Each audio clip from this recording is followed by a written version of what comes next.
Pemain sinetron Natalie Zen siap menikah muda meski saat ini sedang banyak pekerjaan di lokasi syuting, juga panggung musik. Natalie Zen merasa usianya yang genap 22 tahun saat ini sudah layak untuk menjalani bahtera rumah tangga.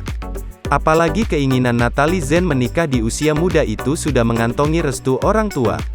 Kalau ketemu jodoh yang terbaik, why not, menikah muda, kata Natalie Zen berbincang bersama wartakotalive.com di kawasan Ciganjur, Jakarta Selatan, Senin, tanggal 9 Mei tahun 2022, malam. Daripada pacaran lama, lanjutnya.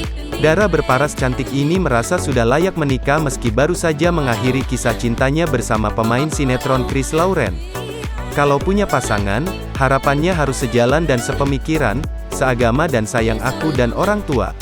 Aku suka cowok yang pinter, ucap Natalie Zen.